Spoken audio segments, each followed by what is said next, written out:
Good morning student, कैसे हैं आप लोग। उम्मीद करते हैं सब लोग अच्छे होंगे। वो है सरफेस टेंशन। सरफेस टेंशन इसको रिप्रेजेंट करते हैं सिग्मा। बेटा ध्यान देना, बहुत इंपॉर्टेंट टॉपिक है, इसी वजह से हम इसको आज स्टार्ट कर रहा हूं। सरफेस टेंशन फॉर्मूला तो बहुत आसान है, सिग्मा इक्वल टू होता है F/L। होता क्या है मैं अभी समझाता हूं। कुछ बेसिक चीज जो हमको दिख जाएगा यहाँ पर। पहला नोट में अगर चाहो तो इसके पहली पॉइंट आप नोट कर सकते हो। जल्दी से बताओ बच्चों, इसकी ऐसा यूनिट क्या होगी, यहीं से देख के बता दो नोट में। इसकी ऐसा यूनिट क्या होगी? ऐसा यूनिट जल्दी बोलो, न्यूटन पर मीटर, क्योंकि लेंथ का मीटर होगा और ऊपर न्यूटन, तो न्यूटन पर मीटर। इसका डायमेंशनल फॉर्मूला क्या होगा, जल्दी से बोलो, अक्सर एग्जाम में आता है। तो फोर्स का डायमेंशन होता है क्या, MLT-2। नीचे क्या है, एक L है, तो L से L क्या होगा, कैंसिल। डायमेंशनल फॉर्मूला क्या होगा, MT-2। बात समझ आ रही है? अच्छा, अब ये होता क्या है ये जानना है बच्चों। जब किसी लिक्विड को देखेंगे तो वो लिक्विड एक इलास्टिक मेम्ब्रेन की तरह से बिहेव करता है, स्ट्रेच्ड मेम्ब्रेन की तरह से बिहेव करता है, जो क्या कोशिश करता है, they try to acquire minimum surface area. फिर से ध्यान सुनिए ना, जो लिक्विड होते हैं वो किस तरह से बिहेव करते हैं, इलास्टिक स्ट्रेच्ड मेम्ब्रेन। देखो किसी भी कंटेनर में डालते हो उसका शेप ले लेते है ना, तो इलास्टिक बिहेवियर है, तभी तो किसी में भी किसी तरह से डल जा रहा है। तो इलास्टिक स्ट्रेच्ड मेम्ब्रेन की तरह से काम करता है, जो क्या काम करता है, जो कोशिश करता है कम से कम सरफेस एरिया को एक्वायर करे। ठीक है, बात समझ आ गई? It is the property of a liquid by virtue of which it tries to acquire the minimum surface area. कोशिश क्या करता है, कम से कम सरफेस एरिया को एक्वायर करे। कभी बारिश की बूंदे देखा है? बारिश की बूंदे कैसी होती है, स्फेरिकल। कैसी होती है, स्फेरिकल। क्यों? Due to surface tension. ये क्या कर रहा है, ये कोशिश कर रहा है कम से कम एरिया एक्वायर करने के लिए। ये भी इधर खींचा जा रहा है, ये भी इधर खींचा जा रहा है, सब इधर एक बराबर फोर्स लगा के खींचेंगे तो इसका शेप कैसा हो जाएगा, स्फेरिकल। ठीक है, इसी वजह से जब बारिश की बूंदे होती हैं वो कैसा होता है, हाँ, स्फेरिकल इन शेप होता है। बात समझ आ गई? Yes no? मैं आपको एक एक्सपेरिमेंट, अभी बहुत सारे एक्सपेरिमेंट आज मैं दिखाऊंगा यहीं पर लाइव। ठीक है, तो पहला याद रखिएगा, why rain drop is spherical in shape, तो आपका आंसर होगा ड्यू टू सरफेस टेंशन। दूसरा एक्सपेरिमेंट क्या है, आप लोग घर पे भी कर सकते हैं वीडियो वाले बच्चों। वो क्या होगा, एक ग्लास ऐसे लीजिएगा, ठीक है, ऐसे आपने ग्लास लिया, इस ग्लास में आप पानी भर लीजिएगा, ठीक है, ऐसे से।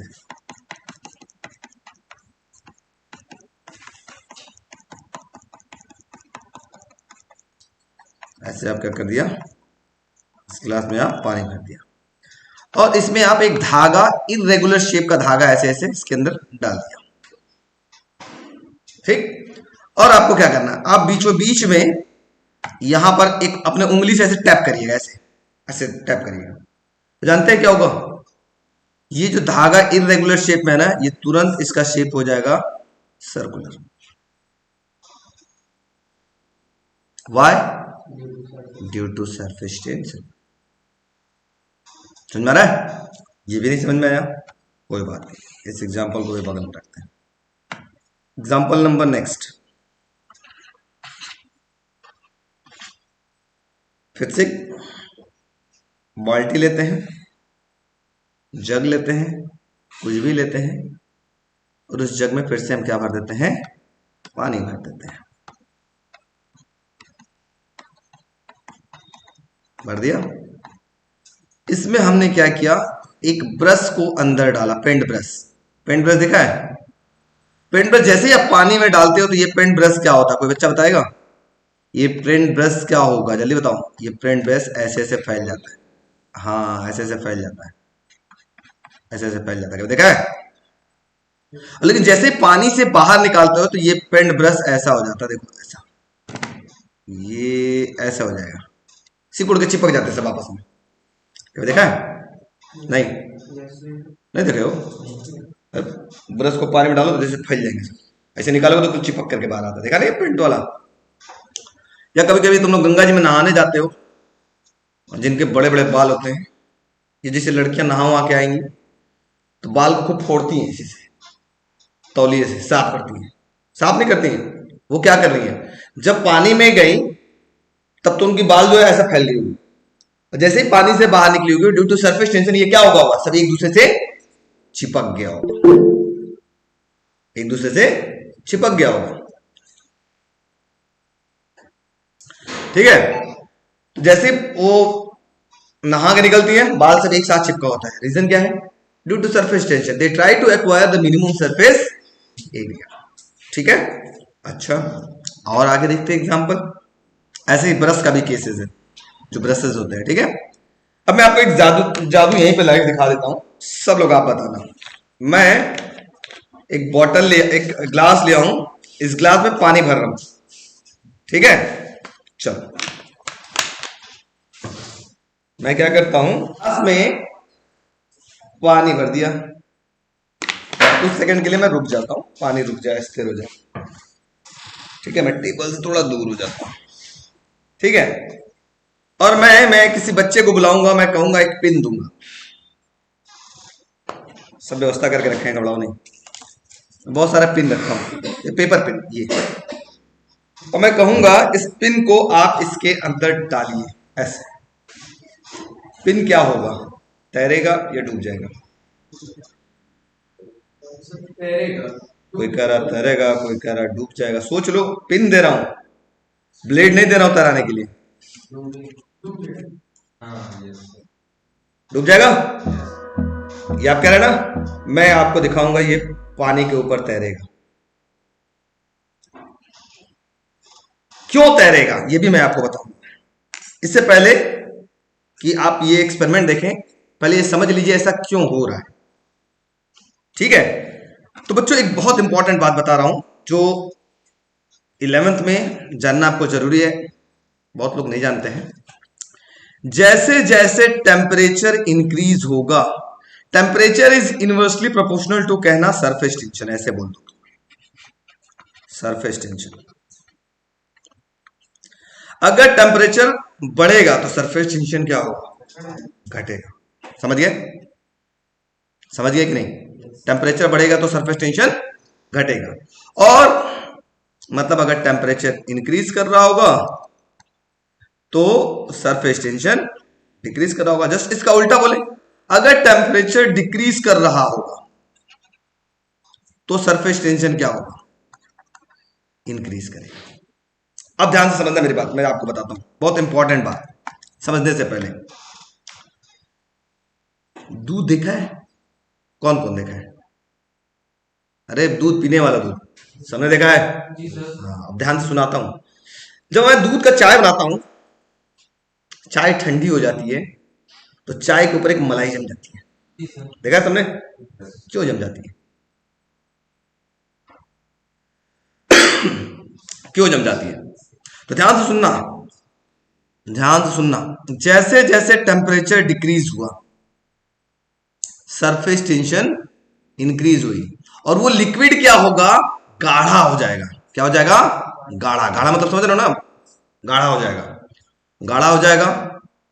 जैसे देखो ना, चाय ठंडा हो रहा है, ठंडा हो रहा है मतलब टेम्परेचर कम हो रहा है, तो उसका सरफेस टेंशन बढ़ रहा है। सरफेस टेंशन बढ़ने की वजह से वो लिक्विड क्या हो गई, गाढ़ा हो गई। याद रखना, बहुत सिंपल सा कॉन्सेप्ट है। Temperature decrease, temperature decrease, surface tension क्या होगा, इंक्रीज करेगा, और लिक्विड कैसा हो जाएगा, गाढ़ा हो जाएगा। गाढ़ा समझ रहे हो ना? जैसे मम्मी लोग को खवलाती हैं, खवलाने के बाद दूध बन जाता है रबड़ी में, या दूध जल जाता है, उसके बाद ठंडा करता है तभी तो गाढ़ा होता है। ठीक है, तो जब ठंडा कर रहे हैं तो क्या होगा, सरफेस टेंशन बढ़ेगा, और सरफेस टेंशन के बाद वो गाढ़ा हो जाएगा। हो गया, गाढ़ा हो गया। अब समझ ध्यान से, इसी वजह से उसके ऊपर मलाई जम जाती है। गाढ़ा हुआ मतलब, गाढ़ा होने का, अब कहोगे सर पूरी की पूरी चाय गाढ़ा हो जाना चाहिए, पूरी की पूरी चाय ठंडी हो गई है? नहीं, मैंने बोला ना सरफेस टेंशन कहां पे लगता है? मेम्ब्रेन। मेम्ब्रेन का मतलब सरफेस पे लगेगा, सरफेस पे लगेगा। वो सरफेस की जो लिक्विड है वो गाढ़ी हो जाएगी, गाढ़ी होने के बाद काम बन जाता है उससे, ठीक है। अच्छा आगे देखो एक एग्जांपल, ध्यान से सुनना सर। अब देखो, अगर टेम्परेचर बढ़ाओगे तो उसी चाय को, ठंडा था पतला लेयर हो गया, गाढ़ा होकर के पतला हो गया, लेयर बन गया ना। लेकिन जब उसे टेम्परेचर बढ़ाओगे तो क्या होता है? फिर से वो गायब हो जाता है ना, क्योंकि मलाई रहती है क्या? नहीं होती, गायब हो जाती है। इसका मतलब लिक्विड कैसा हो जाता है? पतला हो जाता है। और यहां पे क्या हो जाता था? गाढ़ा हो जाता था। याद करने का सिंपल सा तरीका मैं आपको बता रहा हूं। मतलब जैसे जैसे टेम्परेचर बढ़ा रहे हैं लिक्विड पतला होता चला जा रहा है। क्यों? क्योंकि सरफेस टेंशन क्या हो रहा है? डिक्रीज हो रहा है, खींचने की क्षमता कम हो रही है, जिसकी वजह से वो और क्या हो रहा है? पतला होते जा रहा है। इसी वजह से कहा जाता है गर्म पानी में कपड़ा आसानी से धुल जाता है। क्यों? अब ध्यान से सुनो, मैं आपको एक बात बताता हूं। मैं आपको पानी दे दूं, पानी दे देता हूं और कपड़ा धुलने के लिए, और उसी पानी में मैं क्या करता हूं, जेली मिला देता हूं, गाढ़ा कर देता हूं, और उससे कहता हूं कपड़ा धुलो। किससे साफ होगा? पानी से, क्योंकि पतला है। पतला है तो ये हर रेसे रेसे में पानी घुस जाएगा, घुस जाएगा ना। क्योंकि ये जो डर्ट होते हैं, मैल होते हैं, वो कहाँ घुसे होते हैं? ये जो आपके पास कपड़े के अंदर जो होल्स होते हैं उसी में तो जगह जगह जाकर फंसे होते हैं। तो उस होल से पानी अगर पास करेगा तो डर्ट भी क्या होगा? निकल जाएगा, निकल जाएगा ना आसानी से। तो देखा होगा, मम्मी भी बोलती होंगी आपके घर पे कि पानी गर्म करके कपड़ा धुलो तो आसानी से कपड़ा साफ हो जाता है। क्यों हो जाता है? क्योंकि पानी गर्म किया तो सरफेस टेंशन हो गया कम। सरफेस टेंशन कम होने से वजह से जो लिक्विड हो गई, कैसी हो गई?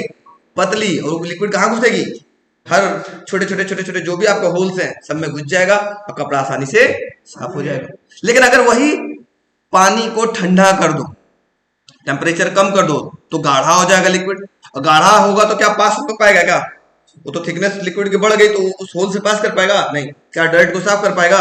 नहीं। इसी वजह से वो लिक्विड उसको साफ नहीं कर पाता। तो बताओ आप किस तरीके से पानी से कपड़ा धुलना चाहोगे? गर्म। क्यों गर्म पानी से धुलना चाहेंगे? क्योंकि गर्म पानी टेम्परेचर बढ़ते ही सरफेस टेंशन कम हो जाएगा। सरफेस टेंशन कम होने का मतलब लिक्विड कैसी हो गई? पतली। और पतली हो गई तो क्या होगी? जगह जगह जगह जगह घुस जाएगा और आसानी से साफ हो जाता है। इसी वजह से जाड़े के दिन देखते हो ज्यादा मैल छूटता है नहाने में। गर्मी में नहीं है, गर्मी में नहाते हो तो थोड़ा लगता है नहा लिए भाई, क्योंकि ठंडे पानी से नहाए। और जाड़े में लगता है अभी तो बहुत और निकल ही रहा है, एक बार और साबुन लगाते हैं। ऐसा होता है। क्यों? क्योंकि टेम्परेचर बढ़ने की वजह से सरफेस टेंशन कम हो जाता है। और जो लिक्विड होती है वो आपके बॉडी के अंदर भी बहुत सारे छोटे छोटे माइन्यूट पोर्स होते हैं, है ना। पोर्स से जाने का प्रयास करता है, उसके अंदर फंसे हुए डर्ट से निकलता है, स्टिक होता है और बाहर निकलने का काम करता है, निकालने का काम करता है। ठीक है। इसी वजह से कहा जाता है गर्म पानी में कपड़े आसानी से धुल जाते हैं एज कंपेयर टू ठंडा पानी। ठीक है। अब आ जाओ एक एक्सपेरिमेंट हम लोग करते हैं सरफेस टेंशन का। आज प्रिंस क्या करेंगे, इस एक पतली सी पिन है, इसको पानी के ऊपर तैराने का प्रयास करेंगे। देखते हैं तैर रहा है कि नहीं। क्या हुआ प्रिंस? डूब गया। ये तो डूब गया। प्रिंस मायूस हो गया। अब आएगा मजा। यस, मैं इसको पानी के लेवल पर तैरा के आपको दिखाता हूं। ये पिन इसके ऊपर क्या होगा? तैरेगा। मैजिक देखो, ये है साइंस की मैजिक। मैंने क्या किया, एक टिश्यू पेपर लिया, टिश्यू पेपर के ऊपर इस पिन को रख दिया। थोड़ी देर बाद आप देखिएगा क्या होगा। टिश्यू पेपर भाई साहब नीचे चले जाएंगे और पिन वहीं का वहीं तैरता हुआ नजर आएगा। ये देखिए पिन इसके ऊपर क्या कर रहा है? फ्लोट कर रहा है। देखिए पिन इसके ऊपर फ्लोट कर रहा है। क्यों कर रहा है? Due to surface tension. तो इस तरीके से हमारे पास सरफेस टेंशन काम करता है। मॉथ्स वगैरह, मॉथ्स मतलब मॉस्किटो वगैरह भी नहीं पानी में डूबते हैं। क्यों? Due to this. इसको हम क्या बोलते हैं? Surface tension. बात समझ में आ गई? सर उसका लाइट वेट होता है इसलिए नहीं। ना लाइट वेट क्या, पिन का लाइट वेट था। पिन क्यों नहीं? पिन तो तैर रहा है। तुमने लगाया तो डूब गया, मैंने तैराया तैर गया। पिन क्यों तैर रहा है? लाइट वेट से मतलब नहीं है लाइट वेट होगा नहीं। एक और फिनोमिना होता है जिसको आर्किमिडीज प्रिंसिपल बोलते हैं, लेकिन वो दूसरा चीज है। वो होता है डेंसिटी से मतलब कि अगर दो लिक्विड हो, दोनों की डेंसिटी अलग अलग हो, तो जिसकी डेंसिटी ज्यादा होगी वो नीचे होगा, जिसकी डेंसिटी कम होगी वो ऊपर होगी। जैसे सरसों का तेल ले लो और पानी ले लो, मिक्स कर लो, ऐसे मिक्स करने के बाद ऐसे छोड़ दो, तो आप देखोगे सरसों का तेल ऊपर आ जाएगा और पानी नीचे आ जाता है। क्यों? क्योंकि पानी की डेंसिटी नीचे ज्यादा है, इस वजह से डूब जाता है नीचे। और जो मस्टर्ड ऑयल है उसकी डेंसिटी क्या है? कम है, ऊपर फ्लोट करता है। उसको आर्किमिडीज प्रिंसिपल बोलते हैं। वो इसका फिनोमिना नहीं है, वो सरफेस टेंशन का फिनोमिना नहीं है, वो आर्किमिडीज प्रिंसिपल है, जिसको आपको पढ़ना नहीं है। 9th में पढ़ा था आपने से, है ना, आर्किमिडीज प्रिंसिपल। अच्छा, नेक्स्ट इसका एक और भी एग्जांपल है, बहुत सारे एग्जांपल बता दिया, चलो जान दो। तो लिखा जाए हेडिंग सरफेस टेंशन, हेडिंग लिखो, चलो फटाफट हेडिंग लिखो, लिखो सरफेस टेंशन। वीडियो वाले बच्चों आवाज आ रही है ना? चलिए लिखिए, yes, write down. It is the property, it is the property by virtue of which, it is the property by virtue of which the free surface of a liquid the free surface of a liquid at rest, the free surface of liquid at rest behave like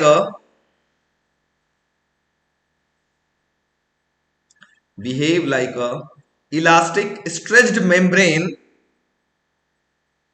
behave like a elastic stretched membrane, stretched, stretched, stretched membrane,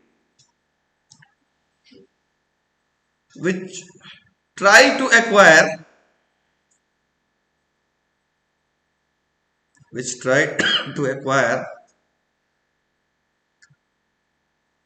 minimum surface area,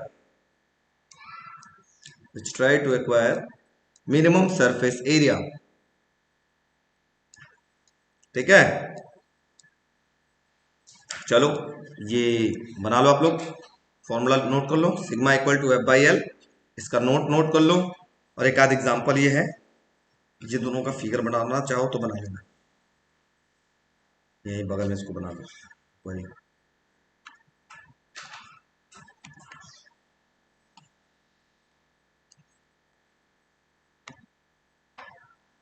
यहां लिख लेना, inside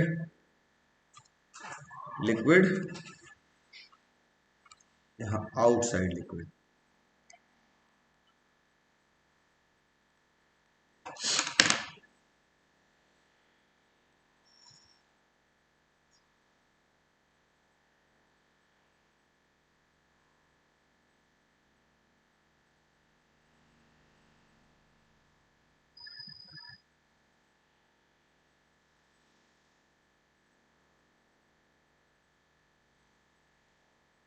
इसको भी note कर लो बच्चों, surface tension is inversely proportional to temperature. ये बहुत इंपॉर्टेंट पॉइंट है, बहुत ज्यादा यूज होता है। नेक्स्ट हेडिंग बच्चों, सरफेस एनर्जी। ये होता है सरफेस एनर्जी इक्वल टू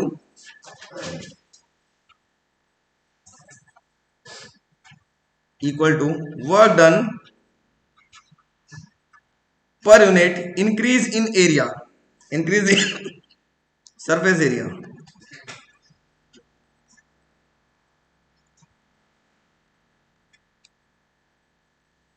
ठीक है, उस सरफेस पे कितनी एनर्जी लग रही होगी, ठीक है, कुछ तो एनर्जी लग रही होगी जिसकी वजह से वो ऊपर खड़ा है या फिर वो रिंग की तरह बन जा रहा है, कोई एनर्जी लग रही होगी ना, उसी को बोलते हैं सरफेस एनर्जी। वो किसके बराबर होता है बच्चों? ये हमेशा सरफेस टेंशन के बराबर होता है, सरफेस टेंशन के बराबर होता है। तो सरफेस एनर्जी हमेशा सरफेस टेंशन के बराबर होता है।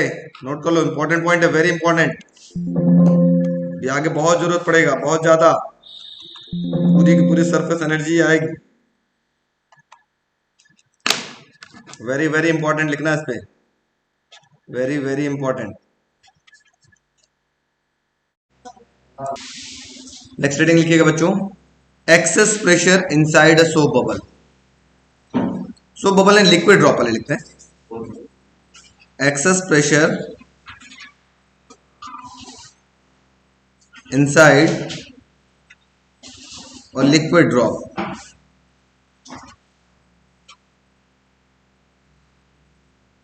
Inside liquid drop. सपोज करिएगा बच्चों, ये आपके पास एक लिक्विड ड्रॉप है, ठीक है। इस ड्रॉप पे जो प्रेशर लग रहा है, ऐसे लग रहा है चारों तरफ। तो ध्यान से समझने का प्रयास करिएगा, कोई बात नहीं करेगा। ऐसे आपके पास चारों तरफ प्रेशर लग रहा है, ऐसे, ठीक है, ऐसे प्रेशर लगा, ठीक।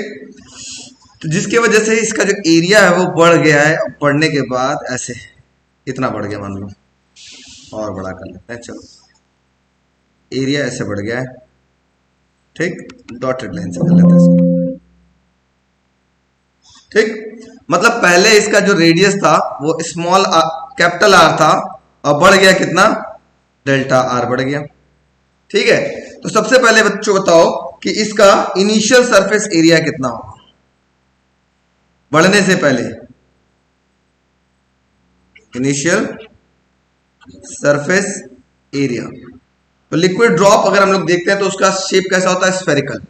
स्फेयर का सरफेस एरिया क्या होता है, 4 पाई आर स्क्वायर। जब प्रेशर लगा, प्रेशर लगने की वजह से इसकी साइज बढ़ गई डेल्टा आर, तो फाइनल सरफेस एरिया कितना हो गया आपके पास, जल्दी से बताओ।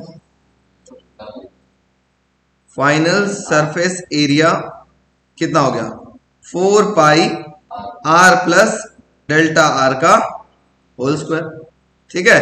चाहे वैसे डी लिख सकते हैं या फिर डी भी लिख सकते हैं, या उस तरीके का डेल्टा बना लो या डी लिख लो। हम डी लिख लेते हैं, अच्छा रहेगा, ठीक।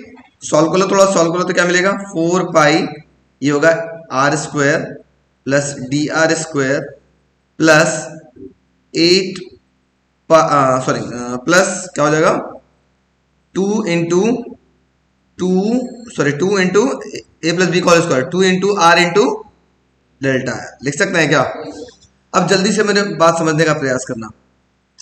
हमारे पास ये डी आर की वैल्यू सपोज करो है 0.001, तो डी आर स्क्वायर की वैल्यू कितनी हो जाएगी, 0.0000001, और छोटी हो जाएगी ना। इसका मतलब अगर डेल्टा आर की वैल्यू छोटी है तो उसका स्क्वायर क्या होगा, और छोटा, तो उसको हम लोग क्या करेंगे, नेग्लेक्ट करेंगे। तो लिखेंगे since D R is small,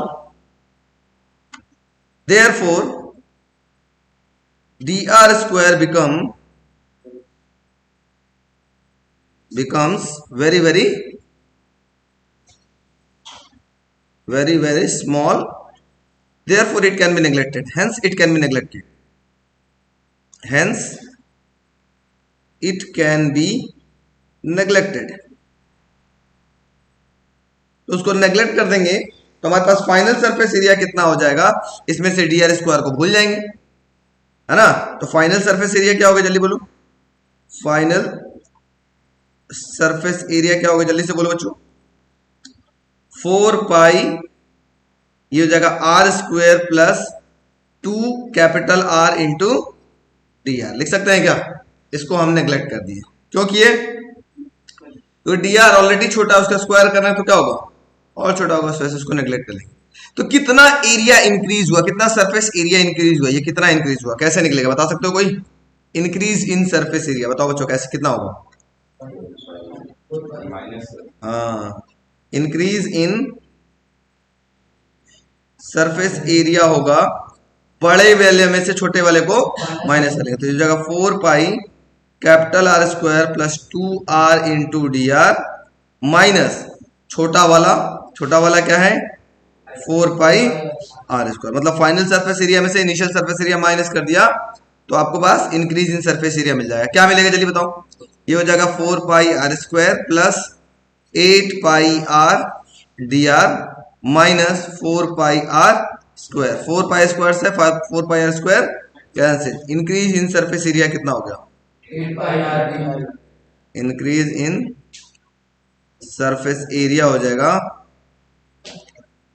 8 pi R into D R. Equation number 1 बोलो। कोई तकलीफ? Yes no? ठीक है, अब हम लोग बात करते हैं work done in increasing the drop, enlarging the drop, मतलब साइज, कितना वर्क डन होगा उस ड्रॉप की साइज को बढ़ाने में। ठीक है, तो ऐसे लिख लेते हैं। नेक्स्ट है work done in increasing the size of drop, in increasing the size of drop, liquid drop. तो बच्चों अभी हमने कल एक फॉर्मूला बताया था सरफेस एनर्जी का, याद है किसी को? क्या बताया था, जल्दी बताओ। तो ये था, शायद आपको याद होगा। वर्क डन इक्वल टू था, जल्दी बताओ, sorry, surface energy equal to था, हाँ, सरफेस एनर्जी इक्वल टू था वर्क डन अपॉन में इंक्रीज इन एरिया, था ना? और इसी सरफेस एनर्जी को आप सरफेस टेंशन भी बोलते थे क्या?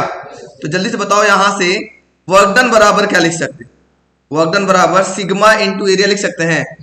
सिग्मा इंटू एरिया लिख सकते हैं कि नहीं लिख सकते? तो बस, तो वर्क डन बराबर हो जाएगा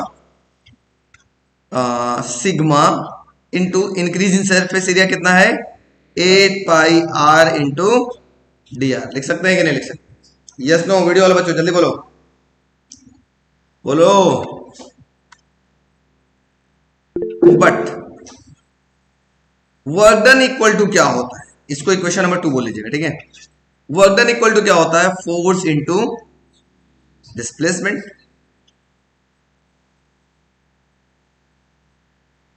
कितना बढ़ रहा है डिस्प्लेसमेंट, कितना हो रहा है? देखो सिर्फ इतना ही तो हो रहा है, यही तो डिस्प्लेस कर रहा है, लिक्विड बढ़ करके बड़ा हो रहा है, तो डी आर बढ़ रहा है, तो एफ इंटू डी आर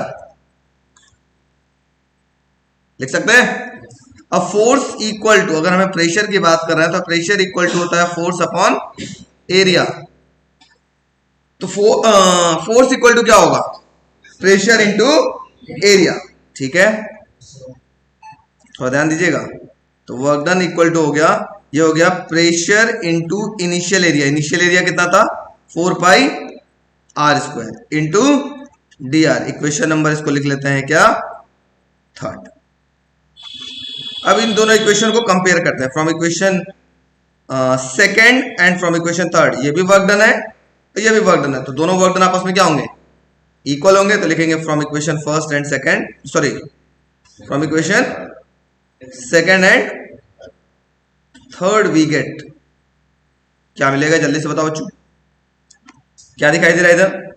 इधर दिखाई दे रहा है सिग्मा, या पहले ये वाले लिख लो, ये चीज क्या है आपके पास? ये P into 4 pi R square into D R equal to, ये हो जाएगा sigma into 8 pi R into D R. जो कटे पहले काट लो, डी आर से डी आर कैंसिल, पाई से पाई कैंसिल, 4 1 जा 4, 4 2 जा 8, एक आर से एक आर कैंसिल, क्या बचा?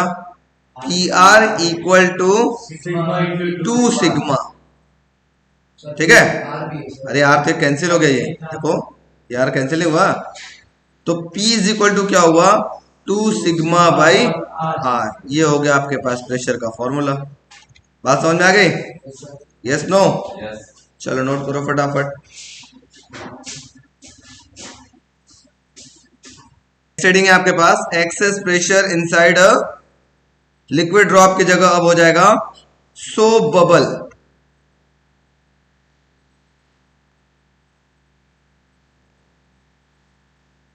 सोप बबल कैसे होगा अब मैं बताता हूं, मैं आपको दिखाता हूं। Access pressure inside a soap bubble. चला जाए बच्चों, वीडियो वालों, हो गया? आइए देखिए, अब इसमें क्या होगा? जो सोप बबल होगा उस पे जो प्रेशर लगेगा दोनों तरफ से लगेगा, अंदर से भी और बाहर से भी, ऐसे ऐसे ऐसे ऐसे, क्योंकि दो सरफेस एयर के कांटेक्ट में होंगे, अंदर भी एयर भरा होगा बाहर भी एयर भरा होगा, तो दोनों तरफ से क्या लगेगा? प्रेशर लगेगा। और जो लेयर होता है देखा होगा ना, जो बबल का लेयर होता है बहुत थिन होता है, बहुत पतला लेयर होता है। तो यहां पर क्या करेंगे, जो इंक्रीज इन सरफेस एरिया है या नेट सरफेस एरिया बोलेंगे, एक लिख लेते हैं यहां पर नेट सरफेस एरिया, इसका कलर ही चेंज कर लेते हैं इससे, ऐसे net increase in surface area जो होगा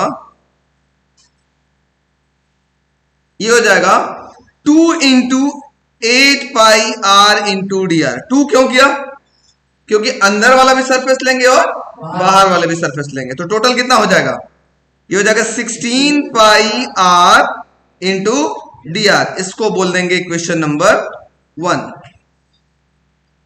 तो बस 8 की जगह यहां क्या हो जाएगा 16, ठीक है, नीचे वैसे ही रहेगा। 8 की जगह बस क्या हो जाएगा, यहां क्या हो जाएगा बच्चों 16, तो 4 से काटेंगे तो ये कितना टाइम्स कटेगा, 4 टाइम्स कटेगा, और 2 की जगह ये क्या आ जाएगा आपके पास 4 हो जाएगा, 4 सिग्मा बाई आर। ये हो गया access pressure inside a soap bubble. बताओ कितना तेजी से हमने लगाया, इतना तेजी। लास्ट रीडिंग है,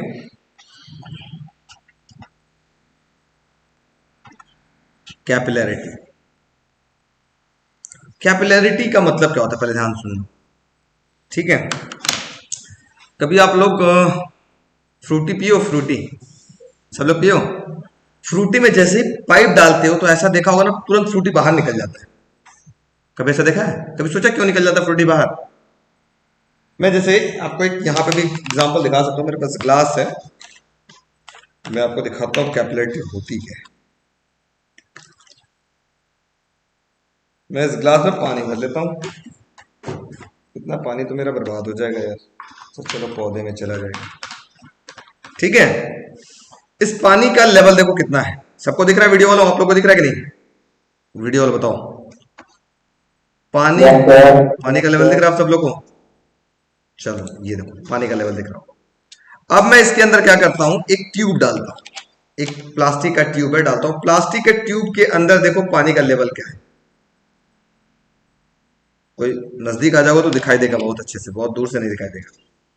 जैसे पानी डाला इसके अंदर, कोई आकर के देख सकता नजदीक से, नजदीक से देखोगे तो पानी का लेवल जो ट्यूब के अंदर है वो ऊंचा हो जाता है। आगे देखो यहां से नजदीक से, यहां दूर से तो नहीं दिखेगा आप लोगों को। ये देखो पानी का लेवल कहां पर है, यहां पर देखो, जल्दी आ जल्दी आ जल्दी आ जल्दी आओ, कोई आ जाओ कोई आ जाओ, यहां से आके देखो।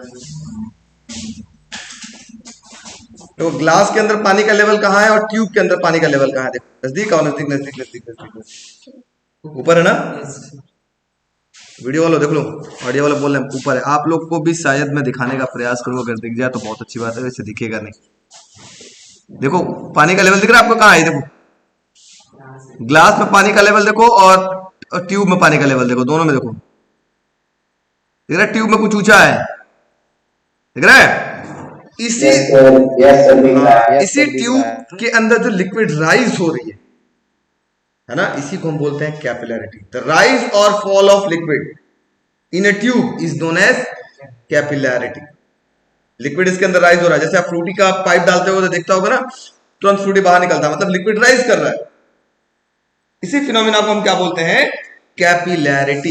इसका एक बहुत बढ़िया सा एग्जांपल है, मैं आपको एक एग्जांपल बहुत बढ़िया बताता हूं, आप लोग ध्यान दीजिएगा, अगर एक्सपेरिमेंट कर सकते हो तो घर पे करके देखिएगा। एक ऐसा ही छोटा सा ग्लास ले लीजिएगा, ग्लास के अंदर घर पे नील होगा और पानी भर लेना, नील पानी या रेड कलर, कोई भी कलर, जो भी आप कलर डालना चाहते डाल लेना। और एक फूल तोड़ करके लाना, मान लो ये व्हाइट कलर का फूल है, ठीक है, इसको ला करके इसके अंदर रात भर रख दे, ऐसे छोड़ देना, फूल टच नहीं होना चाहिए, बस ये इसका जो स्टेम है वो पानी के अंदर रहे, ठीक है। और सुबह उठ करके देखोगे, जैसे मान लो ये अगर पानी आपके पास ब्लू कलर का था, ऐसे मान लो ये पानी आपके पास ब्लू कलर, सपोज करो आपने नील डाला है या रेड कलर डाला है या ब्लू कलर डाला है, जो भी कलर डाला है, तो सुबह देखेंगे ना, ये अगर ब्लू कलर का था तो इसमें भी ब्लू कलर ऐसे आ गया होगा। मतलब यहां का जो कलर है वो यहां से, इसके अंदर भी एक पतले पतले ट्यूब होते हैं, शायद आप उसका नाम सुने होंगे, जाइलम एंड फ्लोएम, है ना। यही ट्यूब क्या करेगा, इनको ऊपर तक ले जाने का काम करता है, जिसकी वजह से ये चारों तरफ स्प्रेड हो जाता है, ऐसे ऐसे स्प्रेड हो जाता है। दिल्ली में जाओगे ना तो जो बुके बनाते हैं सब ऐसे फ्लावर बनाते हैं, सब कलर्ड फ्लावर। कहेंगे हम इटली से मंगाए हैं, हम इंग्लैंड से मंगाए हैं, हम यहाँ से मंगाए हैं। और लोग जानते नहीं है, कहते अच्छा ऐसा तो फूल हम देखा ही नहीं है भाई, खरीद लो खरीद लो खरीद लो, बढ़िया है कि नहीं। तो ये क्या काम है कैपिलैरिटी का। कभी गलती से आप फंस गए कहाँ, जंगलों में, पानी पीने का मन कर रहा है, प्यास लगेगी, तो आप कैसे शुद्ध पानी पियोगे भाई। जो नदी में पानी बह रहा होगा वो कैसा पानी होगा, गंदा होगा, कचड़ा होगा, है ना। कम से कम कचड़ा तो दूर कर ले, भले प्योर ना हो। तो हम क्या करेंगे, दो बॉटल लेंगे, एक ऐसा बॉटल एक ऐसा बॉटल। आप घर पे भी करके देख सकते हैं। एक में मिट्टी मिला लेना, एक कंटेनर में मिट्टी वाला पानी ले लेना। सपोज करो ये पानी आपके पास, ये वाटर है, वाटर के साथ साथ इसके अंदर क्या मिक्स है, इसके अंदर मैं कचड़ा भी मिक्स करता हूँ। देखो इसके अंदर मैं ये मिट्टी वगैरह मिक्स है, ऐसे बालू है मिट्टी ऐसे मिक्स है। अब इसको पियोगे तो नुकसान तो करेगा ही करेगा, है कि नहीं। तो हम क्या करेंगे, एक बर्तन ऐसे लेंगे, एक को ऊपर एक को नीचे ऐसे रख देंगे थोड़ा सा हाइट पर। फिर क्या करेंगे, दूसरा एक यहां पर एक बत्ती बनाएंगे। बत्ती समझ रहे हो, कैसा, वो जैसा नहीं होता ढिबरी में बत्ती, या गमछा होगा या कपड़ा होगा, पतला कपड़ा काट करके इसके अंदर ऐसे लटका देंगे, इसमें से ऐसे। अब क्या होगा, इसमें से जो वाटर है इस ट्यूब के सहारे, जो वाटर है वो इस ट्यूब के सहारे ऐसे ऐसे आएगा इसमें से, और यहां पे जो पानी आएगा वो एकदम क्रिस्टल क्लियर पानी होगा, और जितने कचड़ा होंगे वो यहीं रुक जाएंगे ऐसे। सिर्फ इसमें से पास क्या हुआ, वाटर पास हुआ, कचड़ा यहीं का यहीं ऐसे आपके पास रुक गए, ऐसे ये आपके पास कचड़ा यहीं यहीं रुक गया, पानी इधर आ गया। कम से कम पीने योग्य तो पानी हो गया, पानी बालू उलू तो नहीं है, किनाएगा मुंह तो नहीं। तो ये भी फिनोमिना को क्या बोलते हैं, कैपिलैरिटी, राइज हो रहा है लिक्विड। जैसे आपने देखा होगा मम्मी लोग डिबरी जलाती है, डिबरी नाम सुना है, वो बत्ती एक लगी होती है ऐसे लंबा सा, मिट्टी का तेल इसके अंदर डाला गया होता है, और बत्ती जलाते हैं तो यहाँ पे ऐसे जलता रहता है दीपक, ठीक है। क्या होता है, ये जो इसके अंदर आप बत्ती ऐसे डाले हुए हैं, ये एक ट्यूब का काम करता है। इसमें लिक्विड जैसे इसमें डालते हैं, ये लिक्विड क्या होता है, इसमें राइज होता है और यहाँ पे फ्यूल आता है और ये बर्न होने लगता है। ये भी किसका फिनोमिना है, कैपिलैरिटी का फिनोमिना है। समझ में आ रहा है। तो कैपिलर का मतलब ही होता है ट्यूब, और उस ट्यूब में लिक्विड राइज करे या फिर फॉल करे, इस फिनोमिना को हम क्या बोलते हैं, कैपिलैरिटी। बात समझ में आ गई, यस नो। वीडियो वाले बच्चों आया, यस सर, वेरी गुड। चलिए नेक्स्ट हेडिंग लिखिए, कैपिलैरिटी लिखिएगा, the phenomena of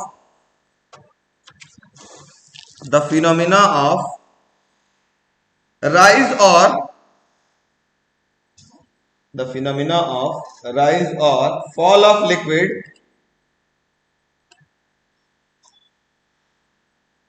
in a capillary tube in comparison to the surroundings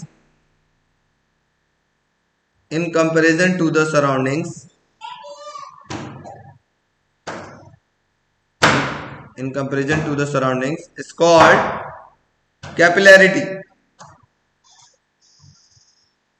It's called capillarity.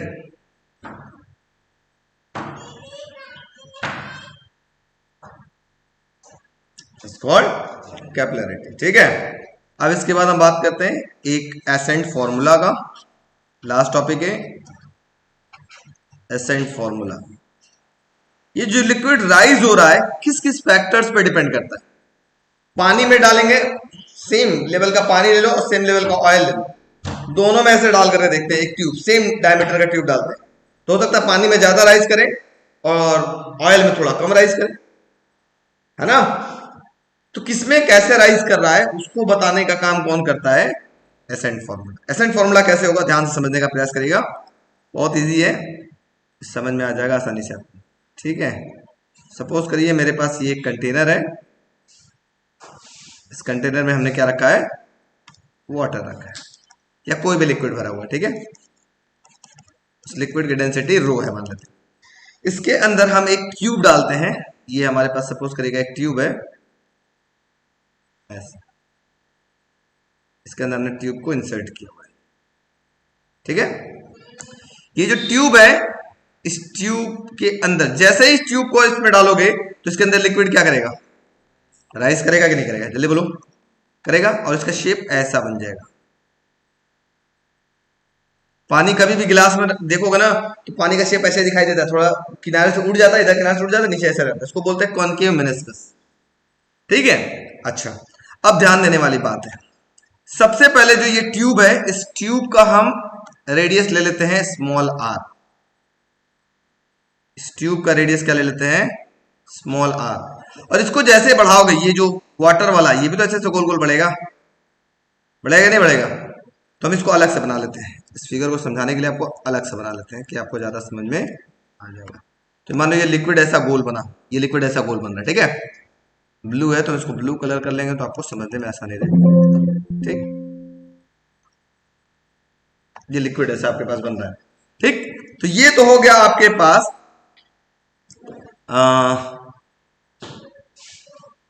यहां से यहां तक होगा, ये कहलाएगा आपके पास रेडियस ऑफ ये लिक्विड। ये लिक्विड का जो रेडियस होगा उसको हम कैपिटल आर बोल लेंगे, इसका भी तो कहीं ना कहीं रेडियस होगा, इसको हम क्या बोल लेते हैं, capital R.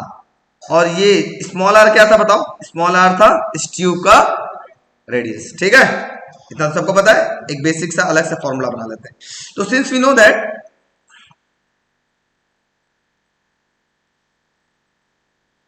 Access pressure exerted by liquid drop कितना होता बताओ, एक्सेस प्रेशर, हाँ excess pressure exerted by liquid drop कितना होता है, P is equal to twice of sigma by R. पढ़ा है ना हम लोगों ने। अगर ये हमें आर पता चल जाए तो काम बन जाए। तो ये आर कैसे निकालेंगे, ये एंगल को हम बोल लेते हैं बच्चों थीटा, इस एंगल को क्या मान लेते हैं, थीटा। तो इसमें से कॉस थीटा निकाल लो। बताओ बच्चों कॉस थीटा बराबर क्या होता है, base upon hypotenuse.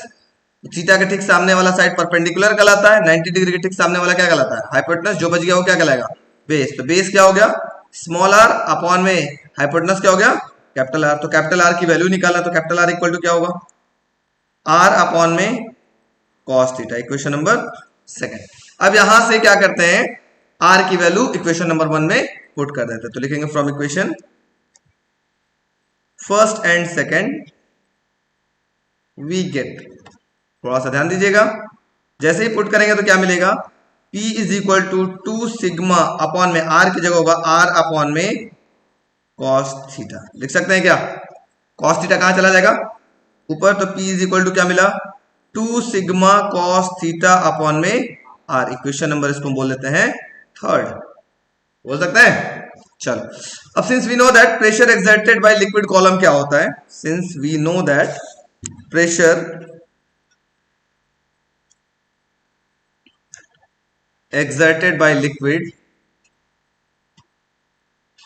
at the base of container, at the base of container, container के बेस पे कोई लिक्विड है वो कितना प्रेशर एक्सर्ट करता है, एच रो जी। पढ़ा है ना हम लोग, इसको इक्वेशन नंबर क्या बोल लेते हैं, फिफ्थ बोलते हैं।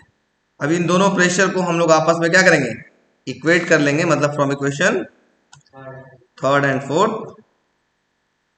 From equation third and fourth we get, क्या मिलेगा बच्चों बोलो, एच रो जी बराबर हो जाएगा 2 सिग्मा कॉस थीटा अपॉन में आर। अब यहां से एच की निकालना है, कितना हाइट ऊपर राइज करेगा, तो एच इज इक्वल टू होगा 2 सिग्मा कॉस थीटा अपॉन में रो जी आर। ये फॉर्मूला वाला, इसी को हम बोलते हैं एसेंट फॉर्मूला। अब जल्दी से बच्चों हम एक इसमें क्वेश्चन पूछने देखते हैं कौन बच्चा बता लेगा। जल्दी से बताओ तो कि वाटर का डेंसिटी ज्यादा होता है कि ऑयल का, वाटर का। तो जिसकी डेंसिटी ज्यादा उसके अंदर राइज कैसा होगा, कम। इसका मतलब एक ट्यूब को ऑयल में डालते हैं और पानी में डालते हैं तो किसका लेवल ज्यादा राइज करेगा ट्यूब के अंदर, ऑयल के अंदर। क्यों ऑयल के अंदर, क्योंकि उसकी डेंसिटी कम है तो उसका राइजिंग क्या होगी, ज्यादा होगी। दूसरा डिपेंड करता है रेडियस पे।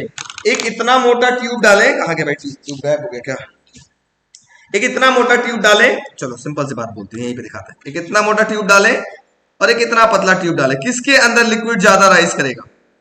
तो जिसकी रेडियस कम होगी उसके अंदर राइज भी क्या होगा?